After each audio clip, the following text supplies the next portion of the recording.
Alexandra Ignatovic, or Sandra for short, was born in 1967 in a quiet suburb of Vancouver, Canada.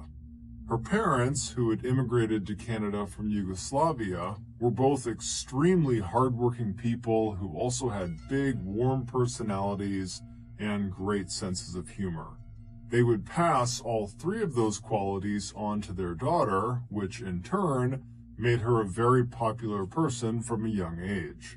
In addition to her attractive personality, Sandra was also considered very physically attractive, so much so that when she was a teenager, her friends began to encourage her to compete in beauty pageants.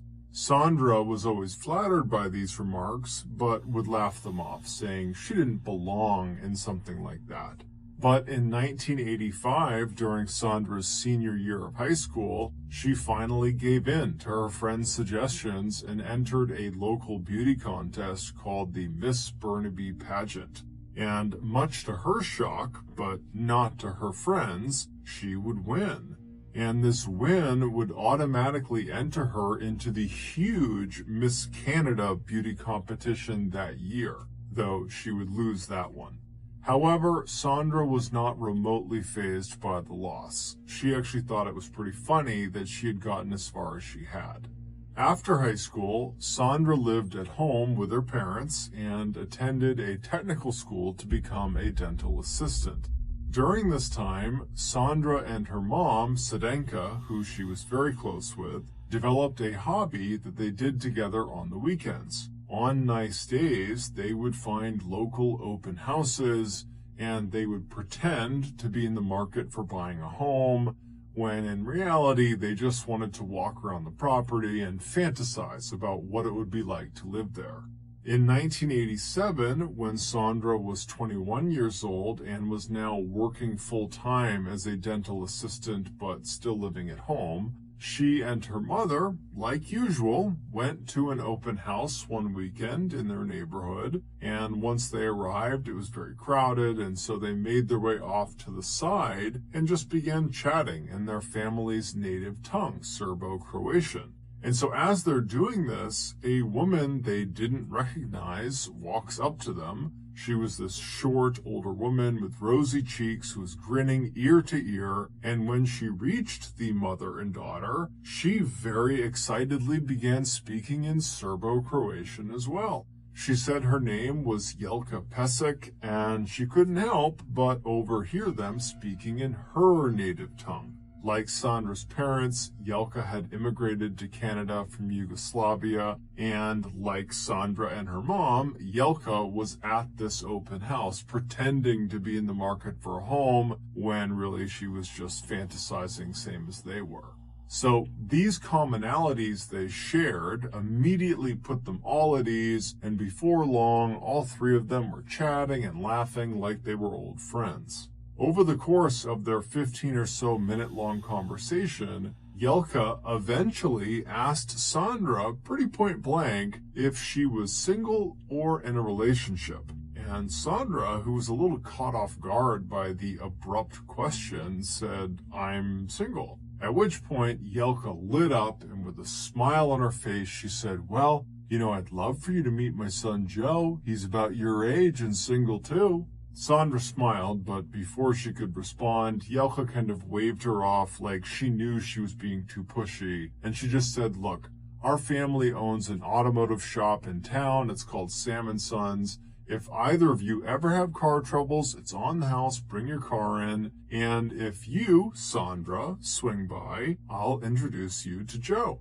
Then she handed Sandra a business card and said her goodbyes to both of them, and then turned and walked away. Once she was gone, Sandra and her mother kind of chuckled about the conversation they had just had, and then they went back to just enjoying the open house. And by that evening, when the mother and daughter had gotten back to their own home, they had more or less forgotten about Jelka. However, the following day, while Sandra was out running some errands, her car's engine started making really loud knocking sounds, While she didn't know what they meant, she knew that she really needed to have someone look at her car. And so as she began to look around, wondering if an auto body shop just happened to be close to her, she remembered Yelka from the day before giving her that business card for her auto body shop. And so Sandra pulled over to the side of the road. She fished inside of her purse and she pulled out that card, the business card, and she saw the address of the auto body shop was only a couple of blocks away. And so she merged back onto the road and she began driving over. When she arrived outside of Sam & Son's auto body shop, she parked in their front lot, and then she got out and she made her way into the front office. And then as soon as she stepped inside, she saw right ahead of her was this big desk, and behind the desk was Yelka. And as soon as Yelka saw Sandra coming in, Yelka lit up and she said, "Oh my goodness, you're here. Come here, come here. I got to introduce you to my son." And that's when Sandra said, "Well, actually, I'm here because my car actually broke down today. And I was wondering if, you could have a look at it." And immediately Yelka said, "Oh, of course." She grabbed a mechanic. She pulled him over and said, "Right now, go out and get Sandra's car. She has to be at the front of the line." And so the mechanic went out to get Sandra's car, and then Sandra said, "Thank you so much. I really appreciate it. I'm going to just go step outside and just let me know when it's done." But Yelka would say, "No, no, no, no, no. You have to meet my son. Hold on just a minute." And so Sandra just kind of stood in the waiting room, kind of feeling a little bit awkward. And Yelka ran back into the back room behind the desk. And then she came running back out a few minutes later. And just a few seconds behind her was this handsome man in a crisp suit who had short dark hair and a perfectly manicured mustache. And Yelka immediately grabbed him and kind of wheeled him out from behind the desk and brought him right in front of Sandra. And with a huge grin on her face, she says to Sandra, "This is Joe. This is my son. He's single. You're single. You two should go on a date." And so Sandra and Joe immediately laughed because it was so pushy and so forward. It was just kind of comical. But over the course of their very short interaction, they both found each other attractive and they actually agreed to meet up for a date. And over the course of the next few weeks, the pair would go on many dates and they would become inseparable. Joe would take Sandra to the nicest restaurants in town. They would go dancing, and then sometimes they'd just hop on Joe's motorcycle and go for long rides in the countryside. Less than a month after their first meeting, Sandra was already telling her family and friends that Joe might be the one. And she would be right, because almost exactly a month after their first meeting, Joe would ask Sandra to marry him, and she would say yes. Sandra was beyond excited. She knew this proposal had been abrupt, but she didn't care. She felt like Joe was perfect. However, there was one detail about Joe that Sandra hadn't really seen fully yet. And that was his mother. Sandra was aware that Yelka could be a bit pushy. After all, she did literally tell Sandra to date her son while they stood directly in front of her son. However, after that interaction, Sandra had really not spent much time around Yelka and so hadn't formed much of an opinion of her. But as soon as wedding preparations began, that would change. Yelka wanted to plan every single detail of the wedding. You should get married in this church. You should buy this gown from the store. Your bridesmaids should wear these dresses. Here's a great music list for the wedding reception. Although she presented these as suggestions, they were more like demands. At first, Sandra tried to just roll with it and allowed Yelka to have her way with a number of the decisions, but after each concession, it just seemed like Yelka would come back with even more demands. Finally, Sandra had just had enough, and she told Yelka, "You gotta stop inserting yourself into every single wedding planning decision. This is my wedding. This is Joe's wedding. not yours. And shockingly, Yelka responded by effectively saying, I know better than you, and I'm not going to stop telling you how to have the best wedding because I want it to be the best. Sandra was dumbfounded. She felt like she literally could not stop Yelka, and so she went to her fiance, and although she knew she was putting him in a really awkward situation, she told him he had to step in and tell his mom to back down, that she was totally overbearing and making this wedding process a nightmare.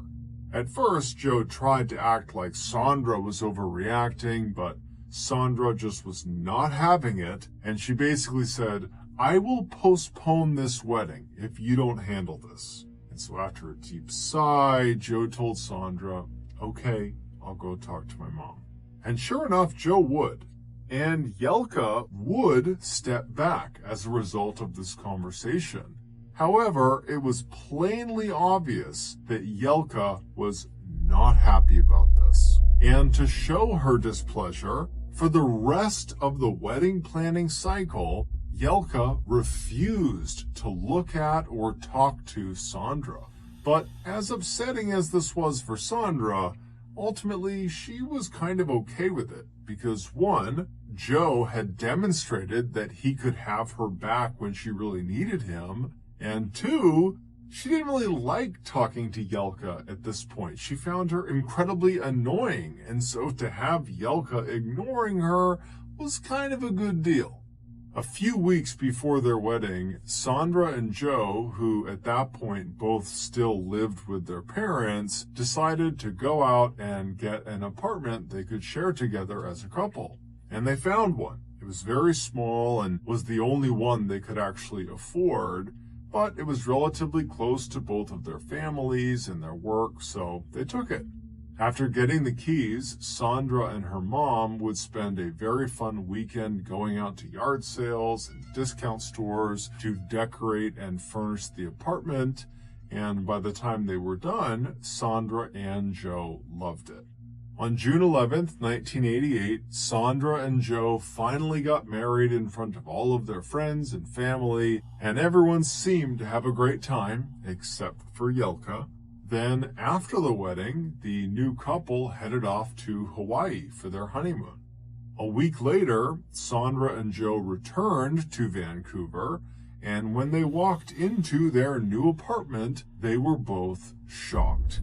The entire place had been completely redecorated. Couch covers had been switched out, the kitchen had been reorganized, bathrooms had different colored towels, the bed had different sheets on it, and it was even facing a different direction. After calling around to their families, they quickly discovered Yelka was responsible. She had used Joe's keys to slip into the apartment while they were on vacation.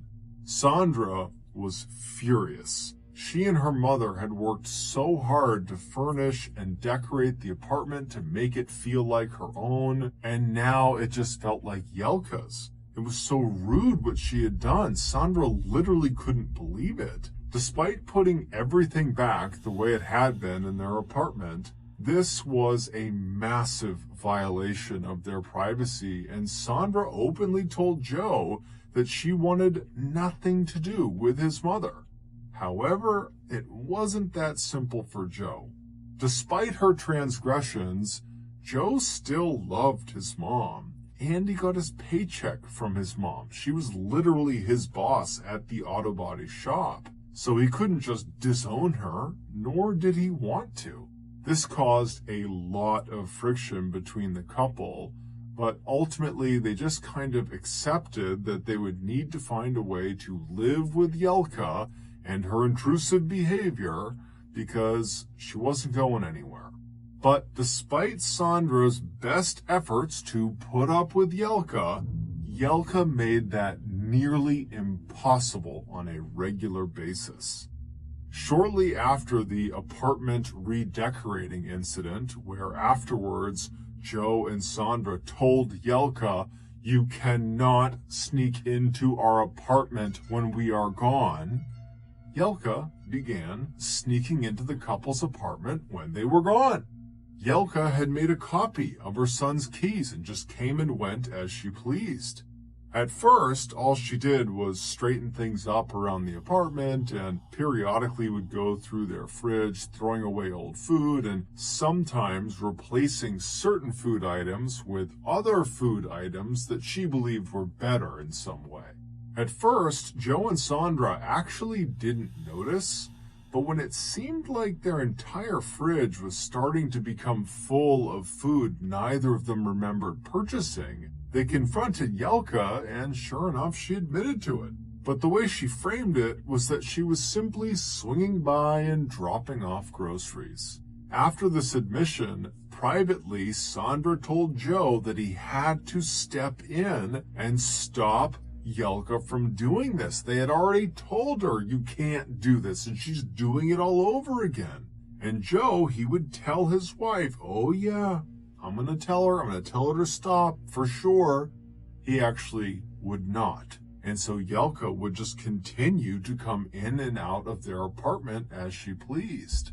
Sandra was furious and felt like she had totally lost control of the situation. But at the same time, she started having feelings that, maybe she was overreacting. Maybe she was wrong about Yelka and she was just hypersensitive to what she was doing, and that in reality, Yelka was being really helpful. But when Yelka, during one of her secret apartment visits, removed half of Sandra's entire wardrobe from her closet and replaced it with clothing Yelka had bought, Sandra officially had had enough.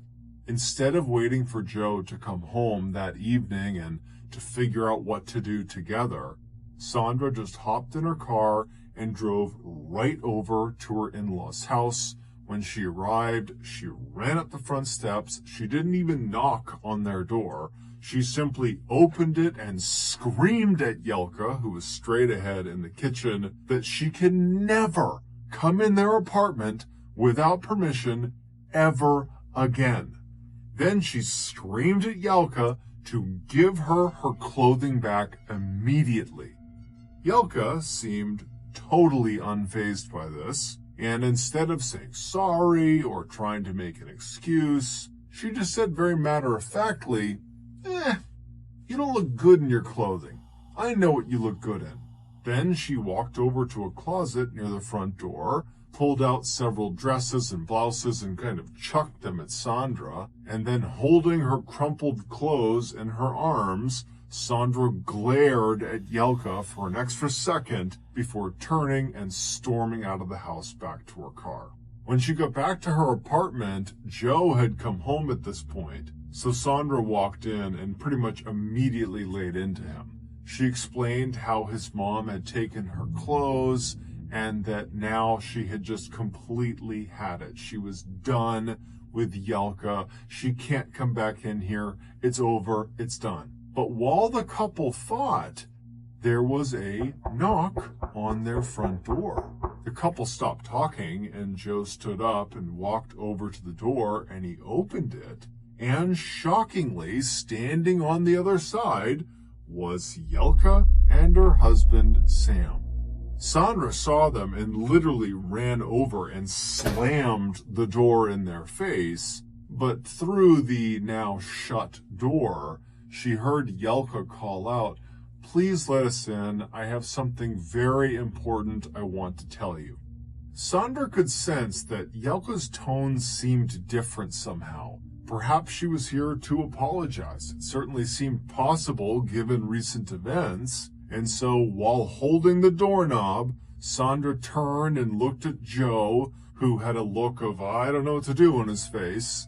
And then with a very frustrated sigh, Sandra turned the doorknob and opened the front door again. And immediately, Yelka smiled at the couple and walked in like she owned the place. Sam followed behind her, but seemed wholly uninvested in whatever it was they were there for. Yelka strode right into the kitchen, and she took a seat at the head of the table and then beckoned Sandra and Joe to come over and sit down as well. Sandra was already regretting her decision to let them in, but she did want to hear what Yelka had to say, and so she walked over and sat down, as did Joe. Once everyone was sitting around the table, Yelka smiled and said, "Sandra, Joe, we're going to make an $85,000 down payment on this beautiful 2-story house for you two to live in. We know this apartment is small and you want to start a family, and we want to give you the best home to do that in." Sandra and Joe were dumbstruck. They made very little money and had almost no savings, and so home ownership was not exactly on the horizon for them, although it was something they often fantasized about. But now, this fantasy could become a reality if they just said yes to Yelka. And so with Yelka sitting there staring at them intently with a big grin on her face, eagerly awaiting their answer, the couple exchanged a few quick glances at each other, kind of feeling each other out, and then they said, "Okay, yeah, thank you so much." Yelka was extremely pleased. She hugged them both and asked them to come by the property the next day to have a look around, and then Yelka and Sam got up and they left. That night, Sandra and Joe lay awake in bed talking about this incredible thing that had happened, and they came to the conclusion that Yelka must have been trying to make some sort of peace offering, that this was effectively a way for her to say sorry for what had transpired between them. And so by the time Sandra fell asleep that night, she was feeling very optimistic that her relationship with Yelka was about to improve.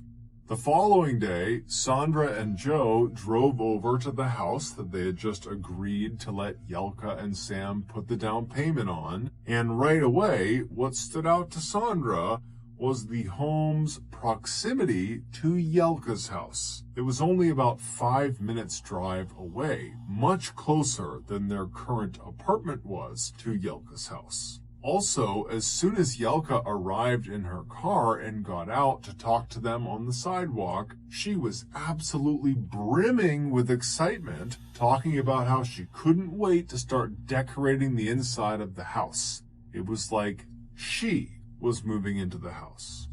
Alarm bells were going off in Sandra's head. This arrangement clearly was a mistake, but at the same time, Sandra felt like they were in too deep. They had already agreed to do this. How could they possibly back out now? So, against her better judgment, a few weeks later, the sale of this new house was finalized and Sandra and Joe moved in. But within a week of living there, everything fell apart.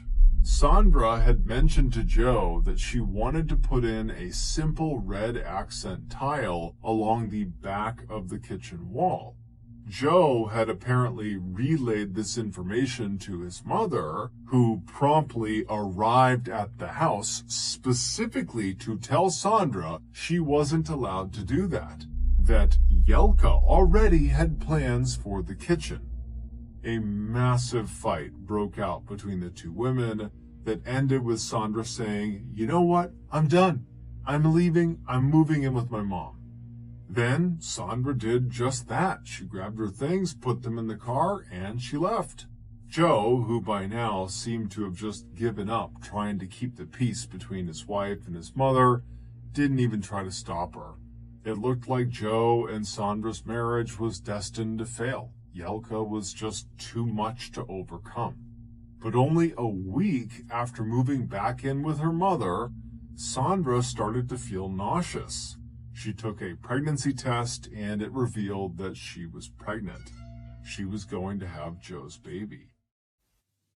Sandra had a decision to make: return to Joe and by extension return to Yelka, or raise the child on her own.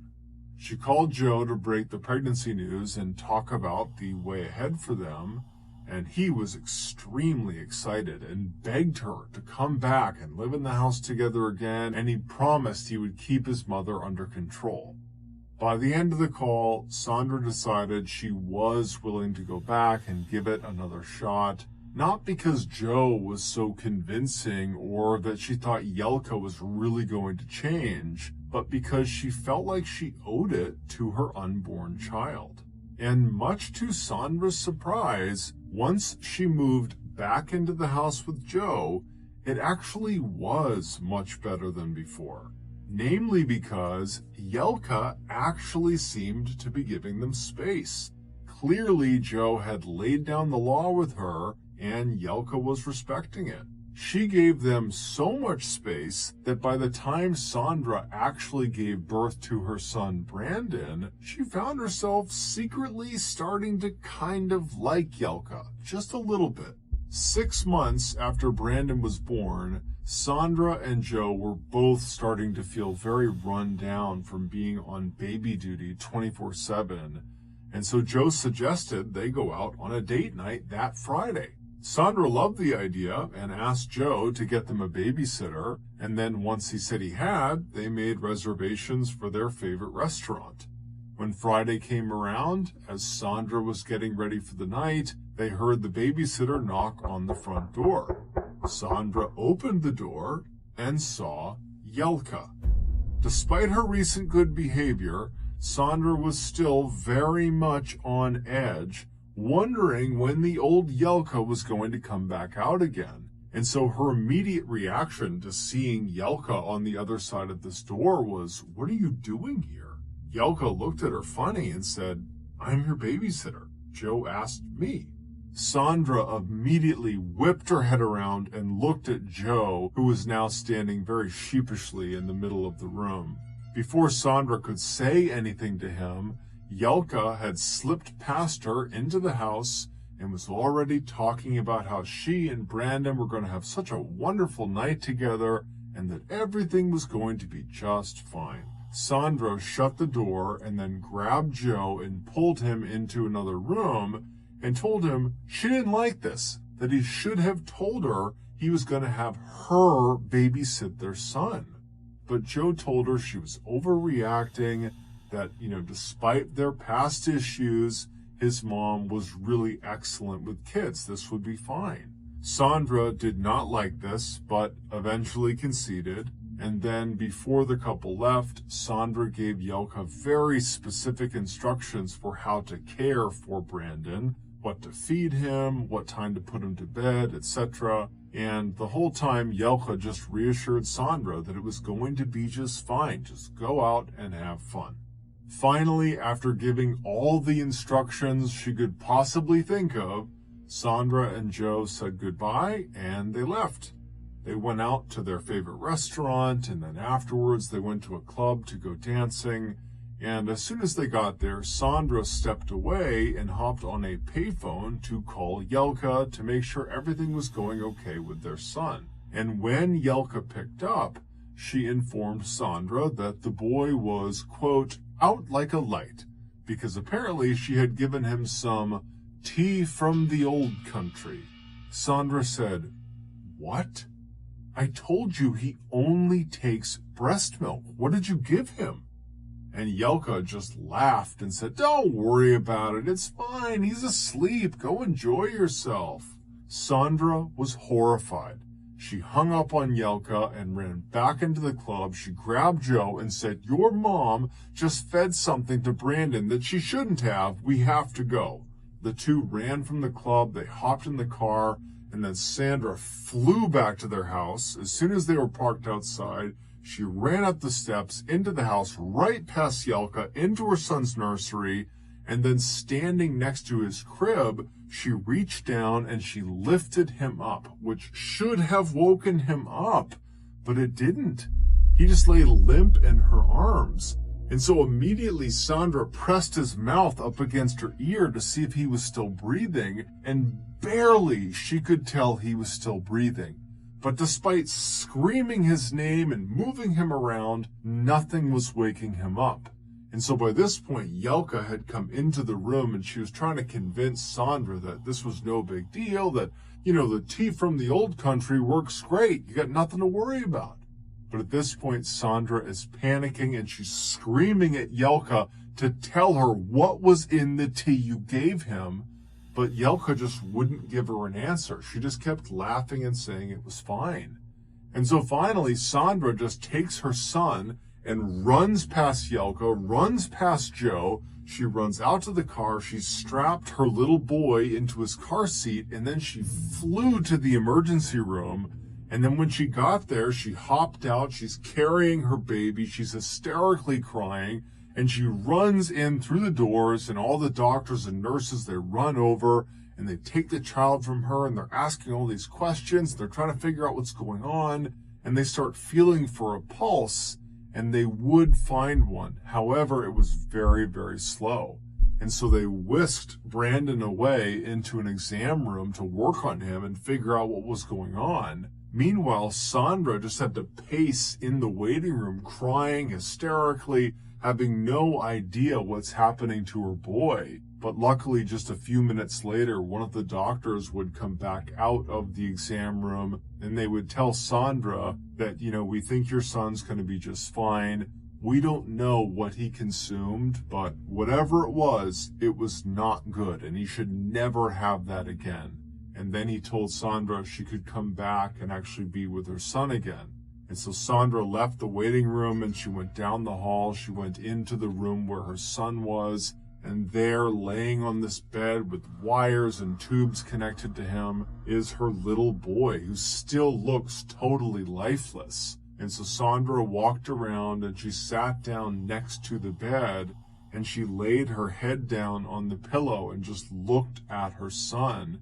And right there, in that moment, she decided that she was officially done with Yelka, even if it meant being done with Joe. A few minutes later, when Joe arrived by himself, Sandra would tell him he needed to choose. It was either going to be her or his mother. Unlike other times, Joe was not quick to come to his wife's side. In his mind, Sandra had become as much to blame for the drama as his mother was. And so after getting very frustrated with Sandra, he said, "You know what? You keep yelling at my mom, and I don't like it. She only wants to help and be supportive, and you just can't accept that. So I'm sorry, but I'm choosing my mom, not you." And Sandra would say, "Fine." And then the two of them just sat in silence on opposite sides of their son for the next hour until the doctors came back in and gave them the okay to take their son home, at which point Sandra immediately stood up and grabbed Brandon, and she and her son left the hospital without another word to Joe. She would drive her son to her mother's house and drop him off with her parents, and then she would go back to Joe's house, collect most of her things, and then move into her mom's house with her son. The following day, she would file for divorce. Immediately, the divorce became very nasty. Sandra didn't want Brandon anywhere near Yelka, so she decided to seek full custody of him. However, Joe, who by this point had gone from being something of an innocent bystander caught in the middle of two people he loved, to being aggressively on his mother's side, and therefore aggressively opposed to Sandra, told Sandra that he would be seeking full custody of Brandon as well. While these legal proceedings were going on, Joe's parents took it upon themselves to change all the locks of the house, knowing some of Sandra's things were still tucked away in the attic. Yelka also had their lawyer send Sandra a letter explaining that she was now forbidden from stepping foot inside of that house without express permission from Yelka. But as Joe and his mother made these punitive moves, Sandra would receive a huge legal break. The judge in their case had come to a decision. Sandra would get full custody of Brandon, and Joe would be required to pay child support and an alimony payment.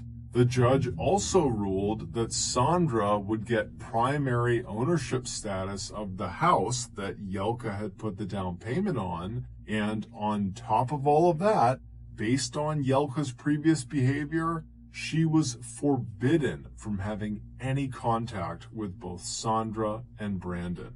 Joe and his family were beyond outraged, but their only recourse was to be on their best behavior and try to file an appeal and have the judge change the ruling. So in the meantime, Joe very reluctantly and bitterly moved out of the house, and then Sandra and Brandon moved back in. Over the following few months, Joe didn't pay a dime of child support or alimony payments to Sandra. He also didn't bother to try to get in touch about seeing his son. Sandra was very upset about this. However, she was mostly just upset for her son, whose father basically had abandoned him. But as the silence between them grew, Sandra started to think to herself that maybe it was for the best. Fast forward about a year and a half to the summer of 1992, Joe was still not paying any support money to Sandra, and he and Sandra were still not talking, minus during court appearances for the appeals that had been filed. And during those short interactions, Joe would be openly cold and hateful toward his ex-wife, which Sandra could clearly tell made Yelka very happy. But Sandra didn't care. She had her son, she had the house, and she felt like no matter what they said or they did, they weren't going to stop her from trying to have the best life she could have. But Sandra's life was about to take a drastic and unexpected turn. In June of that year, Sandra walked out to her mailbox in the morning and found a small package with no return address on it. She brought the package inside, opened it up, and saw that it contained a paperback novel called The Deaths of Cindy James. It was a non-fiction account of a woman named Cindy James, who for years had been harassed by some unknown person who ultimately killed her and got away with it. Sandra's first thought when she saw this book was that, maybe she had accidentally signed up for a book club or something. And so she just put the book on the table and went about her day. That evening after work, she saw the book on the table and just picked it up and sat down and began flipping through the pages for the first time. And right away, she noticed someone had underlined several passages in the book. When Sandra began reading these highlighted sections in the book, she started to feel very uncomfortable. All the highlighted sections were descriptions of the specific awful things that had happened to Cindy. Namely, her tree in her front yard had been lit on fire. She started getting threatening phone calls at all hours of the night. Strangers would lurk on her property. Cars followed her around when she was out in town. And then the last underlined passage was about Cindy's death. And only 2 words were underlined. You're dead. Sandra didn't know what to make of this book, but it definitely felt threatening. She assumed Joe had sent it just to be cruel. 2 days later, Sandra was sitting in her living room with a friend when they both suddenly heard a strange sound coming from the outside of the front of her house. All of the windows that looked into the front yard had the curtains drawn, and so Sandra and her friend stood up and walked over and pulled one of the curtains aside, and right in the middle of the front of her property on her front lawn, her tree was on fire, just like the Cindy James book. In fact, as soon as Sandra saw this, she handed Brandon to her friend and she ran into the kitchen and she grabbed the book, the Cindy James book, and she ran back and she flipped through the pages and she found the passage about the tree and she showed it to her friend and she said, "Look, someone sent me this 2 days ago and now they're doing what's happening in the book to me." Sandra would call the fire department and the police department and they would all show up and they would put the fire out. And then afterwards, Sandra would speak to the officers and she would explain the situation about her divorce and how she'd received this book, but the police didn't have much they could do. Even if Joe had done this, there was no proof. So they just told her to, be vigilant and report anything strange you see, and if you call us, we'll come out immediately. Over the following weeks, a man started calling Sandra's house in the middle of the night. He never said anything, he just breathed into the phone. The calls became so frequent that Sandra had to disconnect her phone at night just so she and Brandon could sleep. She would tell the police about the calls, but again, there was just nothing they could do. About a month after the calls had begun, Sandra was giving her son a bath in their house, and after he was all clean, she scooped him up in a towel and she carried him across the hall into his room, which was on the first floor in the back of the house. And when she walked into his room, the light was off, so it's totally dark, and the curtains that cover the back window were actually pulled to the side, revealing a clear view into the backyard. And standing right on the outside of her house, looking into her son's window, is this large man with a ski mask on. And he can clearly see that Sandra is looking at him, but he's totally unfazed. In fact, when he can tell that Sandra has made eye contact with him, he leans forward into the glass before turning and walking out of sight. Sandra immediately runs all over her house, making sure all the doors are locked, and then as she's reconnecting her phone to call 911, she hears banging on windows and she hears banging on the walls, and then by the time the police show up, there's no sign that anybody was there. And so once again, the police had to say to her, "Sorry, you're on your own." The next day, when Sandra noticed a car was now clearly following her in town, she realized all of the underlined sections of the Cindy James book had now happened to her in real life, except for one, the last underlined section, the one where Cindy dies. Scared for her life, Sandra hired a private investigator to both watch her home and try to figure out who was behind this. But after a couple of weeks, the nightly calls and occasional footsteps outside of her windows at night continued. And the private detective had gotten no closer to figuring out who was behind this.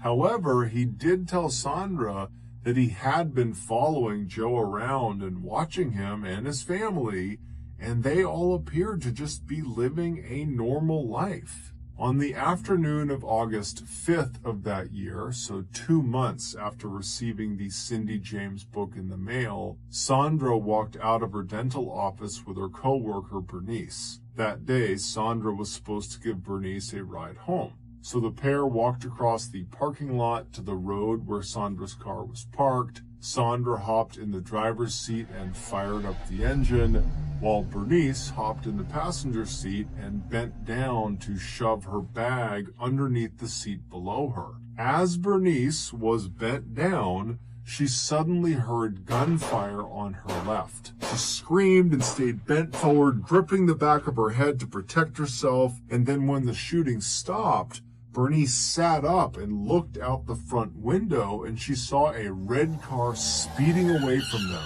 Then she turned to look at Sandra, and she saw her coworker was slumped forward. 2 of the 6 shots that had been fired from that red car had struck Sandra in the head.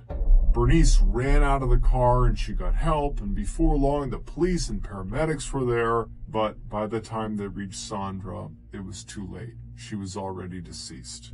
After her death, the police immediately turned their attention to Joe as their primary suspect. However, despite showing no emotion when he was told the mother of his child had just been murdered, he did have a rock-solid alibi.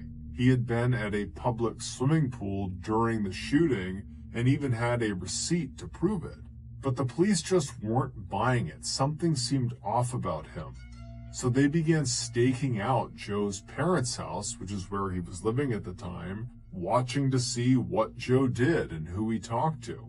And for the first 4 days, nothing unusual happened. But on the 5th day, the police were watching the house from a distance when Yelka suddenly came out the front door and hopped in her car and started to back down her driveway. But before she reached the end of the driveway, she came to a stop. Then a man came running out of her house who was neither Joe nor her husband, and he climbed into the back seat of her car and then laid down on the floorboards so no one could see him. The police thought this was very odd, so they decided to trail Yelka. They would follow her to a nearby mall parking garage where she and this man would climb out of the vehicle and go into the mall at different times, as if they were trying to make it seem like they didn't know each other. One of the officers would stay in the parking garage watching Yelka's car, while the other officer went into the mall to see what these two were up to. But very quickly, that officer lost sight of both Yelka and this man, and so he had to return back to the parking garage with his partner. A little while later, the two officers watched as Yelka returned to her car, and then a few moments later, so too did this man, who promptly climbed back into her car and got down on the floorboards out of sight again. The police would trail Yelka back to her house, where as soon as she parked in the driveway, the man in the back climbed out and walked to the front of the property, hopped in a parked car, and drove off. The police followed this man and pulled him over less than a mile away, and when he got out of the car, something fell out of his pocket that blew the case wide open. It would turn out Joe really hadn't been involved in what happened to Sandra. However, his mother Yelka had. She had grown to hate Sandra so much, she had decided she wanted to get rid of her, and she had just the plan in mind. Yelka was obsessed with the story of Cindy James, and so she decided she would force Sandra to relive Cindy's nightmare all the way to its grisly conclusion. After doing some digging, Yelka discovered one of her family friends, a man named Milan Nanatic, had connections to a hitman named David Segoviano. David was really just a seedy criminal willing to do just about anything for money. Yelka instantly told Milan to hire David to take out Sandra. However, she stressed that David had to first carry out all the underlined segments of the Cindy James book before he shot her down. Because Yelka didn't just want to kill Sandra, she wanted to torture her first. Milan Nanatic was the man who was hiding in Yelka's car. The two had driven to that mall so that Yelka could take $30,000 in cash out of a bank that she was paying to Milan for organizing the hit. And then Milan was going to take a portion of that and pay it to David, the shooter. And so when Milan got pulled over by police, when he stood up, the cash that he had been paid by Yelka was jammed in his pockets. And so literally he stood up and hundreds of dollars began falling out of his pockets. And very quickly the police were able to figure out what it was for. Less than a year later, Yelka, Milan, and David were tried and convicted for the murder of Sandra Pesek. They were all given the maximum sentence for first-degree murder in Canada, which is 25 years. Joe Pesek was never charged with a crime. As for Sandra's son, he would go on to be raised by Sandra's mother.